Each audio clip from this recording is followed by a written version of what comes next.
안녕하십니까. 증시각도이TV 시청자 여러분, 투자자 여러분 반갑습니다. 기술적 난이도가 계속해서 깊어지고 있는 정인성의 반도체 역사, 반도체 이야기입니다. 정인성 작가님 나오셨습니다. 어서 오십시오. 네, 안녕하세요. 네, 안녕하세요. 최근에 이제 인텔이 어렵게 된 과정들을 다시 한번 정리를 해보았고 여전히 안 풀리는 숙제입니다. 예, 뭐 제조 얘기는 했었고 아마 요번에 사파이어 라피즈를 보면은 제가 이것도 1, 2년 전에도 이제 조금 여기저기 팁스터들이 던진 내용들을 보면 인텔이 사파이어 라피즈 되게 사활을 걸고 있다. 1, 2년 전에도. 원래 그 칩을 만들 때는 칩을 리비전을 해요. 왜냐하면 칩 설계에도 버그가 있을 수 있잖아요. 예. 근데 이제 그 버그가 있으면은 버그 하나 고치고 새 웨이퍼를 만들고 그러진 않아요. 왜냐하면은 소프트웨어는 제가 버그 고치다 그러면 타이핑해서 고치면 되죠. 근데 반도체의 버그는 고친 걸 어떻게 확인할까요? 다시 만들어야죠, 칩을. 몇 달 걸리는데 나오는데. 예, 그러네. 네. 그리고 그것만 바꾼 게 아니고 그 우리 포토 마스크도 고쳐야 되죠, 다. 그렇죠. 다 설계를 물리적으로 연결이 달라지는 설계를 거잖아요. 조금 바꾸는 일이 벌어지면 포토마스크와 그 관련된 밸류체인들이 싹 다 바뀌어야 되는 거니까. 그쪽이 쭉 바뀌니까 잘 안 하려고 하는데 그거를 어마어마하게 하고 있더라 이런 얘기들이 있었어요. 찾아보면. 인텔이. 네. 이제 저는 그거를 좀 나름 정신을 차렸나 이런 생각도 했었죠 그때. 예. 근데 지금 보면 그렇게 해도 해결을 못할 정도로 문제가 있었던 거예요. 근데 아마 제조 문제는 아닐 거예요 이번에는. 뭐 이번에 수동 소자가 문제가 됐다. 뭐 이렇게 이야기도 소문도 뭐 들렸어요. 이슈가 하나둘이 아닐 거예요. 저는 이거를 딱 밖에서 평가하긴 힘든데 지금 인텔을 보면 일단 그 12세대 인텔 12세대가 양산되고 있죠. 그게 그 얼더레이크잖아요 지금. 그 인텔 7나노의 제조 문제는 해결이 됐을 거예요. 근데 이거 해결이 되고 나서 보니까 사파이어 라피즈 설계팀에도 문제가 있었던 거겠죠 아마. 해놓고 나니까. 예. 그러니까 건물을 다 지었는데 보니까 설계에 좀 문제가 있었어. 그런 거죠. 그러니까 이런 거 양파 껍질이잖아요. 이런 문제는. 내가 이거만 해결하면 될 줄 알았는데 또 나오고 이런 거죠 사실. 지금 그런 속에 빠져 있다. 예. 그 문제가 아주 광범위하진 않을 거예요. 왜냐하면 그 사파이어 라피즈를 이루는 그 CPU 코어들 있죠. 네. 사실 얼더레이크랑 설계가 거의 똑같아요. 얘는. 그러니까 개별 그 연산하는 그 CPU 코어들은 아마 문제가 없을 거고, 그러면 CPU 코어가 아니고 사파이어 라피즈랑 얼더레이크 차이 난다고 하면 그 얘는 멀티 소켓이라고 해서 컴퓨터 하나에 CPU를 여러 개 꽂을 수 있거든요. 서버는. 네. 그러면 이제 그 CPU끼리 연결을 좀 해줘야 돼요. 그 연결부도 CPU가 갖고 있는데 그런 것들이 아마 좀 문제가 됐을 것 같아요. 그리고 이 사파이어 라피즈도 제조랑 비슷하게 인텔의 신기술이 엄청 많이 들어갔어요. 여기. 네네. 욕심을 많이 부려서 느려지는 건 아닌 건가요? 그러면? 뭐 그럴 수도 있고, 그럴 수도 있고, 그거는. 이 엔지니어링 리스크를 여기서 관리할 때, 뭐 위에서 누가 그 과도한 목표를 채찍질했거나, 혹은 처음에 제조가 난리 나면서 아마 이게 제조를 고치다 보면 별 수 없이 그 설계가 고쳐야 되는 경우도 있어요. 네. 요런 모양을 제조가 절대 못 만들겠다 그러면 설계가 고쳐야 되잖아요. 공장에서 우리 이건 못해. 안 돼. 바꿔 오든가. 이렇게는 못 만들어. 뭐 네. 아마 그런 요소가 복합되어 있겠죠 그 안에. 그렇겠네. 네. 네. 참 그런 걸 따져 보면은 이종간의 회사인데 애플도 그렇고 TSMC도 그렇고 참 여기까지 참 잘 왔네요. 그렇죠. 예. 네.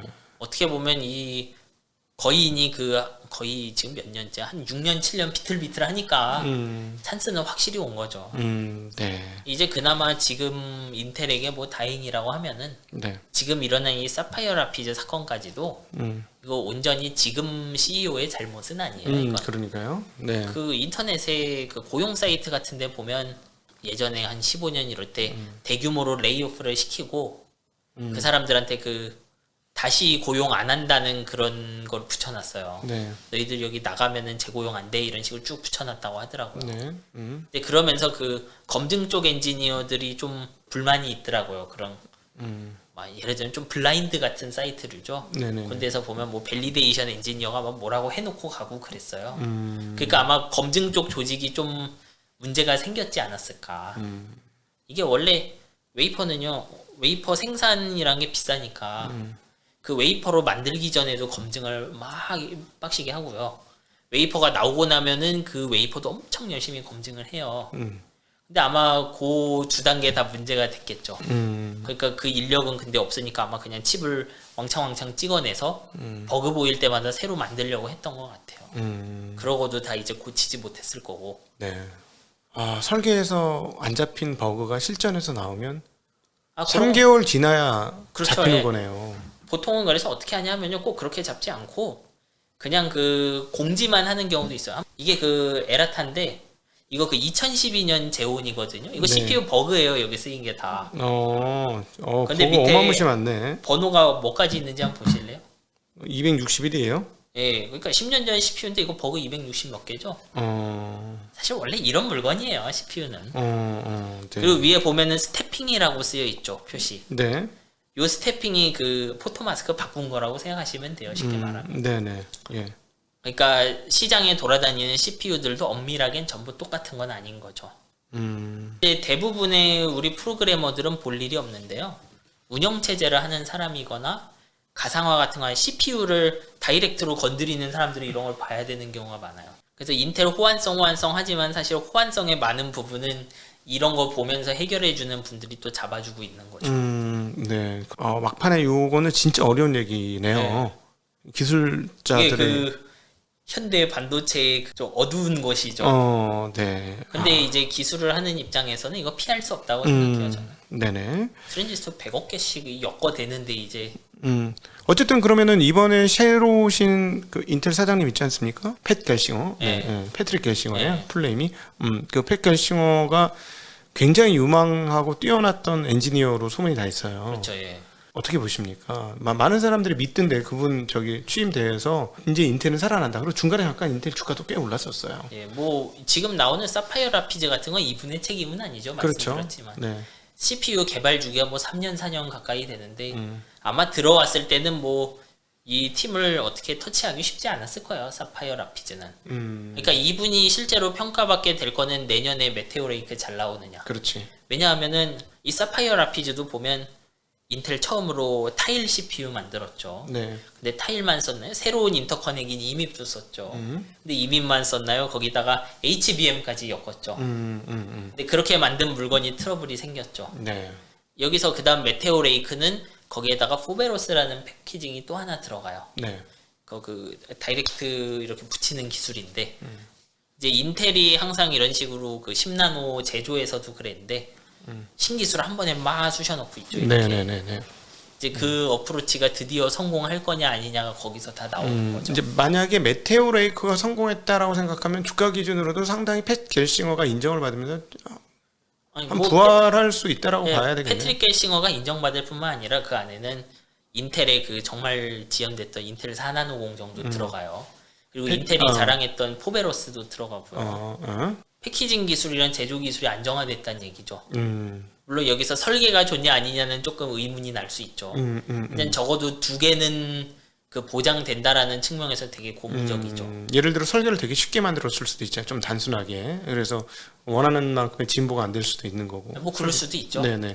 그럼에도 불구하고 양산성이 좋다던가. 예, 뭐 그러면 어떻게 보면 설계를 그렇게 좀 쉽게 함으로써 제조의 부담을 덜려고 했을 수도 있죠. 네. 근데 아마 취임했던 시점에 설계를 크게 바꾸진 못했을 거예요. 예. 이것도 설계를 오래 했을 테니까. 그래서 그 다음에 이분은 봐야 될 건 이제 24년에 나오는 것들. 시에라 포레스트, 이제 그라네이드 라피즈 이런 게 나오거든요. 네네네. 이거는 완전히 이제 이분이 책임을 져야 되는 물건이죠. 여기에는 아까 말했던 기본적으로 그런 패키징들 다 들어가고요. AMD가 지금 밀란 이런 걸로 코어 수를 늘리면서 대응하잖아요. 그거에 대한 인텔의 대답이 여기서 나와요, 이제. 네. 그 쉽게 말하면 엄청난 머릿수를 밀어버리는 전략이 나오는데 이제 이 칩들이 그 플랫폼도 함께 그 크게 바뀔 거예요, 여기서. 그리고 그때 파운드리도 같이 나오죠. 모든 걸 한 방에 하려는 취향 계속 실패했지만 이제 그것들이 잘 됐냐 아니냐 24년쯤에 보일 거예요. 24년쯤에. 예. 로드맵상 그렇죠. 네. 파운드리도 2024년 3나노가 그 파운드리 고객 들어오고요. 네. 3나노로 아까 말했던 그 시에라 포레스트 이런 거 나오죠. 자, 그러면은 이제 인텔의 지금 최고 암흑기인데 이 암흑기가 끝나는 거냐는 다음 세대 메테오 레이크에서 어느 정도의 성공을 거둘 수 있느냐에 따라서 그게 이제 결국은 PC용으로도 바뀌어서 나오고 서버용으로도 바뀌어서 나오고 일단 그렇게 지금 되겠죠? 계획은 그 4나노가 되게 이것도 그 문제가 많았던 공정이니까 웬만하면은 랩탑으로만 내려는 것 같아요. 그래요? 네. 근데 아마 좀 잘 되면은 뭐 여기 보면 계획 중에 뭐 에로레이크 이런 건 데스크탑이라고 하니까 제 생각엔 어느 정도 될 것 같다는 느낌이 있나 봐요. 네. 왜냐하면 그냥 이거 4나노 공정도 10나노 처음 때처럼 낮은 동작 속도에서만 잘 되고 높은 동작 속도가 안 되면은 안 쓰려고 하겠죠. 그러겠죠. 데스크탑에서. 네. 그러면 이제 서버랑 데스크탑 좀 암울한 시기를 가야 될 수는 있죠. 네네. 근데 이제 에로레이크 이런 얘기하는 거 보면 가능성이 있을 수도. 자, 이제 인텔이 실제로 지금 추구를 하고 있는 부분들에 대해서 한번 더 알아보도록 하겠습니다. 우리가 앞에서는 그 서버 얘기를 했잖아요. 네. 그러니까 이제 좀 더 옛날 얘기인데 인텔이라는 회사가 좀 욕심이 있다고 해야 되나? 그런 부분. 이제 저 회사 다닐 적에 하이닉스에 네. 그때도 이제 인텔이 그런 발표를 해 15년쯤에 디램보다 뭐 용량이 얼마 크고 랜드보다 몇 배 빠른 새로운 메모리를 내놨다. 3D 크로스 포인트라는 새로운 메모리를 내놨다 이런 얘기를 했어요. 근데 이것도 올해 보면은 이제 정확하게 인텔은 이거 한다 안 한다 얘기는 없는데 이쪽 관련해서 그 재고랑 이런 데서 좀 손상 처리를 한 것 같더라고요. 최근에 네. 망했다는 얘기네. 뭐 안 좋은 건 사실이죠. 네네. 뭐 그래도 투자하는 곳이니까 함부로 망했다고 할 수는 없고 이제 이 물건도 조금 얘기를 할 필요가 있을 것 같아서 이제 이거는 어떻게 보면 최근 사파이어 라피즈가 워낙에 그 왕빌런이니까 네. 좀 잊을 수 있는데 사실 이것도 몇 년 단위로 보면 인텔 안에서 좀 빌런기가 있는 물건이죠. 그러니까 이 물건이 대체 뭐냐 하면 그림을 보시면 안 돼. 퍼포먼스에 갭이 있어요. 항상 이제 세상에 공짜는 없어서 용량도 크고 빠른 메모리는 없어요. 그 CPU의 연산기는 엄청 빠르고요. 그리고 CPU 안에 있는 자체 메모리는 그것만큼 하지만 역시 빨라요. 캐시 메모리죠. 그리고 그 다음 빠른 거는 D램이고 네. 그 다음에는 SSD가 빠르고 그래요. 네네. 근데 이거를 잘 보면요. D램이랑 SSD 사이가 그 되게 멀어요. 성능이. 왜냐하면 제가 D램을 쓰면 반응 속도가 몇십 나노초 수준으로 나오거든요. 네. 근데 SSD의 반응 속도는 읽기 기준으로는 뭐 소자 레벨에선 마이크로초인데 실제로 리드 성능 한 밀리초 수준으로 나온다고 보면 돼요. 근데 밀리초와 나노초의 차이는 몇 배냐 하면은 100만 배 차이죠. 그렇죠. 네. 그러니까 이런 데에 성능 갭이 있잖아요. 그러니까 이런 거를 한번 치고 들어가 보겠다는 게 인텔의 이야기였어요. 자기가 하던 공정에서 뭔가를 조금 더 하려고 그다음에 자기가 뺏겼던 그 메모리 시장을 다시 고토를 회복하는 그렇죠, 개념이 예. 있는 그런 게 있는 거네요. 맞아요. 뭐 고토 회복이란 개념도 있고 인텔 입장에서는 이게 나름 승산이 있어 보였을 거예요. 그렇지 하던 거니까. 왜냐하면 실제로 그 소프트웨어 하는 이제 세상의 소프트웨어랑 서브 소프트웨어를 분석을 해보면 네. 이런 문제들이 많이 있는 거예요. D램은 빠르잖아요. 네. 그러니까 용량이 작죠. 그러니까 D램에서 찾으면 다행인데 D램에 없으면 저 멀리 SSD로 가는 거예요. 그렇지. 그러면 나노초 단위로 해결해야 될 게 밀리초 단위로 한 밀리죠. 그럼 그 부분에서 그 100만 분의 1로 한번 성능이 빡 떨어지겠죠. 네. 근데 이렇게 쭉 까보니까 아주 자주 접근하는 데이터만 있는 게 아니고 핫데이터만 있는 게 아니고 좀 미지근한 애들도 있더라 데이터가. 그러니까 이런 경우면 소자 레벨에서 좀 성능이 나빠도 용량 자체가 확 커버리면 그 가끔씩 100만 분의 1로 떨어지는 일은 없을 거 아니냐 이런 거죠. 예. 이제 그래서 이런 메모리를 만들려고 한 거죠. 그래서 인텔 같은 경우는 이거를 어떻게 만들려고 했냐면 그 컴퓨터 보면은 D램 꽂는 슬롯 있죠. 네. 거기다가 그 3D 크로스 포인트를 놓는 거예요. 그러면 기존 D램 슬롯을 그대로 쓸 수 있죠. 네. 그리고 사용자 입장에서 서버 입장에서 내가 하려는 소프트웨어가 메모리 용량이 중요하면 크로스 포인트를 쓰고 메모리 용량이 덜 중요하다 그러면 그냥 D램을 써라 이런 느낌인 거예요. 네. 그리고 이 메모리는 그 컴퓨터에서 누가 제어하냐면 결국 CPU가 그렇죠. 제어하거든요. 예. 그리고 인텔이 플랫폼 지배자잖아요. 그러니까 인텔이 한번 우리가 플랫폼 지배자로서 메모리 시장에 그 메모리는 우리가 어차피 컨트롤하니까 메모리 시장에 그 플랫폼 리더로서 영향력도 가하고 그렇지. 그러면서 그 D램 시장의 파이도 좀 가져가겠다. 사실 되게 아깝잖아요. 인텔 입장에서는 머리도 안 쓰고 단순 노동하는 D램 애들이 우리보다 매출 더 그렇죠. 많아? 이런 말도 안 되는 소리가 어디 있어? 그래서 네. 인텔은 예전에도 그 SDR에서 DDR 넘어갈 때 네. 그 RD램이라고 네. 램버스랑 합작해갖고 또 자체의 메모리를 뭐 밀어붙였어요 그때. 이제 잘 안 됐죠 결론부터 말하면. 메모리 회사들이 이겼는데 그때. 네네. 이제 좀 비슷한 일을 다르게 해본 거죠. 왜 이런 걸 시도해봤느냐. 일단 옛날보다 메모리도 원가가 잘 안 줄어들고요. 그리고 설령 원가가 줄더라도 그 칩 하나당 용량이 생각만큼 안 늘어요. 그러니까 우리가 그 메모리 용량 하면은 그 컴퓨터에 꽂은 거 하나의 용량도 있지만 웨이퍼에서 나온 칩 조각 하나의 용량도 중요하잖아요. 그렇죠. 그렇죠. 근데 그게 생각보다 안 늘어나요. 칩 조각 하나에서 늘어나는 네. 게. 네. 그러니까 제조 회사는 원가를 아끼긴 했는데 네. 크게 잘 안 늘어나는 거야.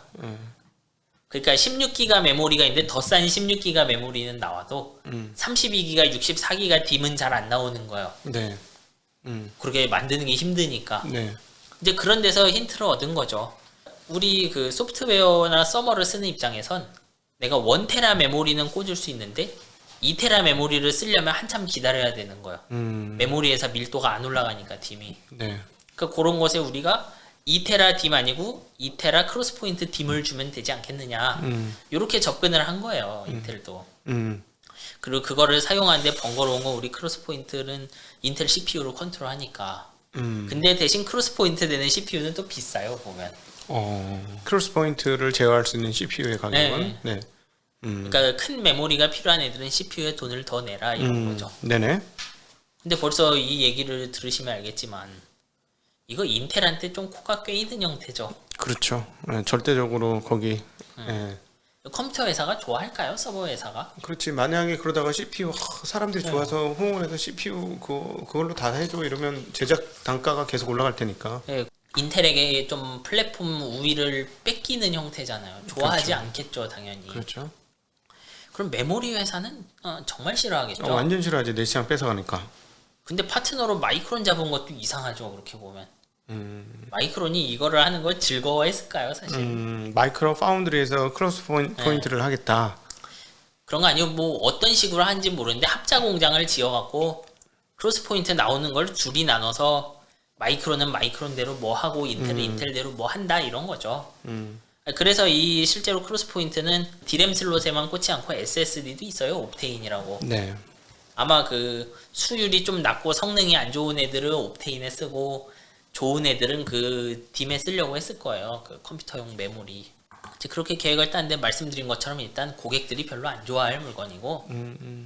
자기 그게 엔지니어들이 항상 그게 좀 문제인 것 같아요. 자기 좋은 일을 해. 그렇죠. 그게 문제. 시장 좋은 일을 맞춰줘야 되는데 네. 아니야 이게 더 좋아 하고 하면 근데 시장에서 안 먹히는 경우가 종종 발생. 아니 물론 그냥 딱 놓고 보면 인텔도 이익을 볼 수 있는 애플리케이션을 잔뜩 가져가요. 그러니까 데이터의 양이 굉장히 많은 애들 있죠. 거대한 데이터베이스 이런 거. 야 너희들 이거 SSD랑 메모리 왔다 갔다 할 거 다 크로스 포인트에 올리면 이 돈을 주고 사도 좋다. 대신 이걸 하려면 얘도 좀 소프트웨어를 다시 써야 돼요. 크로스 포인트도. 이게 디램이 아니니까 결국 특성도 다르고. 네. 이제 그렇게 팔려고 한 거죠. 근데 결국 어디서 문제가 생긴 거야? 제조를 제대로 못했어요. 그러니까 이 모든 비전이 달성되려면 어때야 되겠어요? 크로스 포인트 딤이 용량은 큰데 예를 들면 디램보다 한 10분의 1밖에 안 된다 성능이. 이런 거 쓸 수 있을까요? 못 쓰죠. 그러니까 적당히 디램 대체하는 속도면서 밀도가 네. 높아야 되죠. 그렇죠. 근데 이 양산이 제대로 잘 안 된 거예요, 여기도. 당시 크로스 포인트 나와 한 1, 2년 지나서 되게 많은 사람들이 그런 거 관련으로 뭐 찾아보고 했어요. 이제 그때쯤 되면은 칩 실물을 보고 그 전자현미경 들여다본 사람들도 있고 하잖아요. 뭐 열 데미지는 어떻고 에칭하다 데미지는 어떻고. 그러니까 인텔이 장점으로 내세운 것 중 하나가 디램은요 그 웨이퍼 한 장에 스택이 안 돼요. 예. 디램은 그러니까 트랜지스터 하나랑 캐패시터 하나 있고 그걸로 웨이퍼 한 장을 쓰죠. 근데 인텔 주장은 웨이퍼 한 장에다가 크로스 포인트 4겹은 쌓을 수 있다였거든요. 근데 이제 제조하는 분들 중에 의구심이 있는 분들도 있었어요. 이거 정말 4겹으로 만들 수 있는 거야? 이런 거죠. 그러니까 아래층이 망가질 것 같다든지 위층을 네. 쌓으면 그런 문제들이 쭉 계속 퀘스천이 나왔어요. 예예. 결국 근데 그래서 새로운 제품이 잘 안 나오잖아요. 근데 새로운 제품 안 나온 동안 디램은 계속 세대가 올라갔거든요. 그러니까 밀도 우위도 뺏기는 거죠, 이러면. 그렇지. 빨리빨리 변화하는 것도 굉장히 중요한데 그걸 네. 우리나라의 디램 업체들은 해냈는데 걔는 못 해냈다. 그러니까 원래 얘들의 생각은 디램도 발전하는데 크로스 포인트도 미세화와 이렇게 스택을 하면은 우리가 밀도 우위가 더 있다. 서버에 꽂는 딤 하나, DM이죠.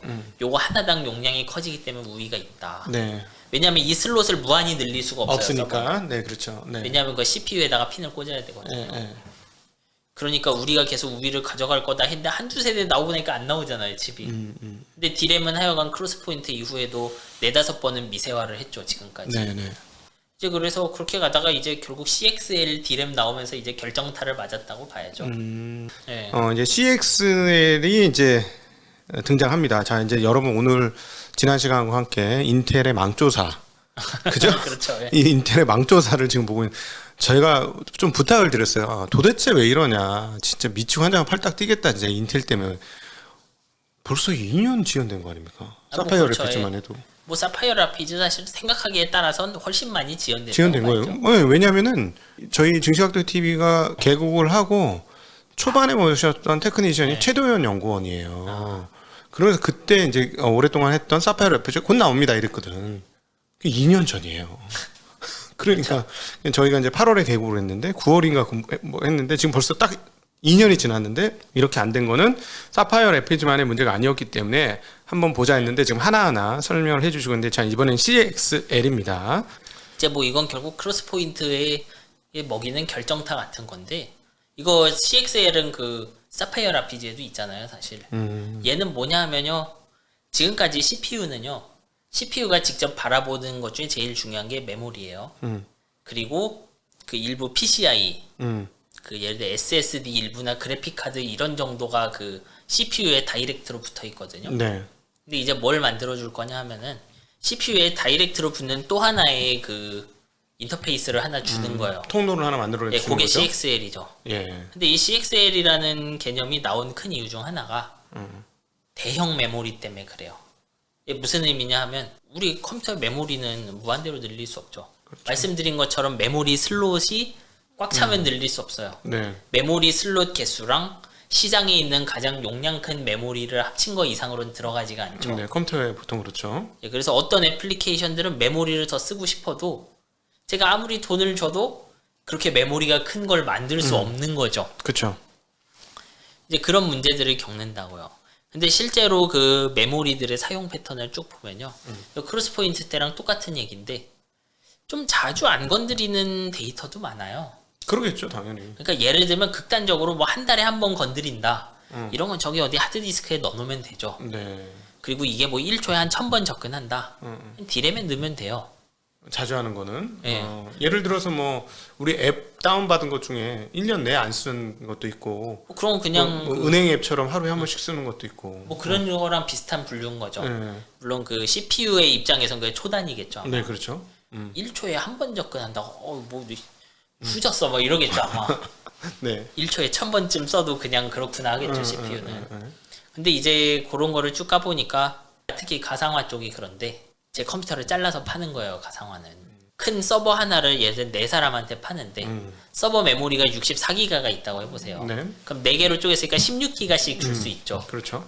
근데 실제로 이 사람들이 요걸 까보니까 16기가 준 메모리를 정말 다 쓰는 사람은 거의 없더라. 한 예를 들면 절반쯤은 좀 미적지근하고 그 중에 뭐 한 4기가 5기가만 정확한 숫자는 아니에요. 신나게 접근하더라 가상 머신이. 그래서 이제 이렇게 생각을 하는 거예요 이 사람들도.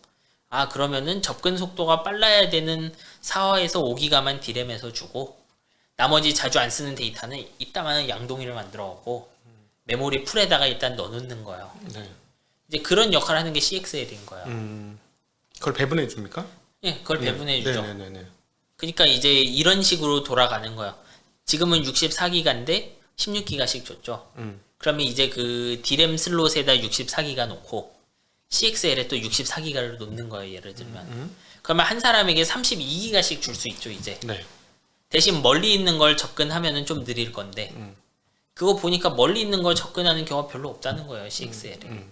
그러니까 CXL은 좀 거대한 창고 같이 쓰고 나머지는 그 눈앞에 있는 메모장처럼 쓰라는 개념인 거죠. 네. 이제 그런 식으로 해서 전체 시스템의 가격을 줄인다는 거예요. 옛날이었다면 서버를 잔뜩 사야 되는데 서버 개수를 줄이고 CXL을 꽂으면 되잖아요. 이제. 근데 원래는 크로스 포인트가 그 자리를 노렸던 거예요. 네. CXL 같은 거 쓰지 말고 디램 슬롯에다 크로스 포인트를 꽂으면 되잖아 이런 거였거든요. 네. 근데 CXL 디램이 나오기 전에 해결 봐야 되죠. 그러면 못 나왔죠 결국. 그러니까 문제가 된 거죠 인텔이. 네. 아마 지금이라도 크로스 포인트 제조가 잘 되면 그 CXL 기반 메모리를 크로스 포인트로 만들면 되는데 그것도 아마 쉽지 않은 것 같아요 지금. HBM의 운명도 그렇게 되지 않습니까? HBM 같은 경우는 근데 이 CXL 메모리랑은 좀 반대 방향에 있어요. 이게 무슨 의미냐면 우리가 메모리에게 요구하는 건 용량뿐만 아니라 성능도 있죠. 네. CXL은 어떤 구조냐 하면 왜 우리가 CPU에 그 디램 슬롯을 쭉 꽂냐 하면 빠르게 쓰려고 그렇죠. 대역폭을 넓히려고 한 거예요. 근데 CXL은 좀 어떤 컨셉이냐 하면요. 대역폭을 포기한 거예요. 그러니까 한 번에 뭐 초당 뭐 수십 기가바이트씩 접근하는 걸 포기한 컨셉이죠. 왜냐? 자주 쓰지 않는 데이터니까 그만한 속도로 보내줄 필요 없다. HBM은 그 반대로 디램 슬롯으로 만족을 못하겠다 이런 거죠. 우리가 디램 슬롯보다 훨씬 빠른 그 메모리가 필요해 이래서 쓰는 게 HBM이에요.